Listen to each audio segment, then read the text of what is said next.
Le procès des otages de Daesh touche à sa fin. 3 djihadistes comparaissent devant la cour d'assises spéciale de Paris. Parmi eux, Mehdi Nemmouche, l'auteur de l'attentat dans le musée juif de Bruxelles. Oui, les djihadistes sont accusés d'avoir été les geôliers de 4 anciens otages français, des journalistes, parmi eux Didier François, encore Nicolas Hénin. Les réquisitions sont en cours, mais le parquet a d'ores et déjà requis la peine maximale pour Mehdi Nemmouche.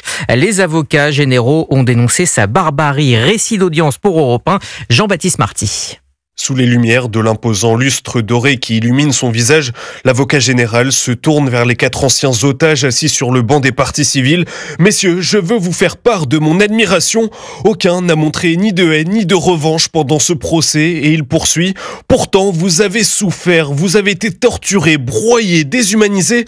On vous a appelé par des chiffres en arabe plutôt que par vos noms, s'indigne-t-il. » Puis il dévie son regard vers le box des accusés, le ton plus sévère, sans nommer Mehdi Nemmouche. En le fixant droit dans les yeux, l'avocat général décrit un des djihadistes les plus pervers et cruels de ces 10 dernières années. C'est un sociopathe dénué de toute empathie. Son projet, c'est celui de couper des têtes. L'avocat général s'adresse alors au président.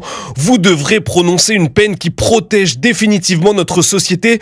Celui qui rêvait d'être l'un des héros de Faites entrer l'accusé, vous devrez en faire Faites oublier l'accusé. Mehdi Nemmouche écoute sans réagir, le regard fixé sur le plancher en bois, sourcils froncés, stylo en main. Il prend quelques notes sur son cahier noir, comme pour préparer sa riposte. Les plaidoiries de la défense sont prévues demain, toute la journée. Jean-Baptiste Marty du service police-justice d'Europe 1.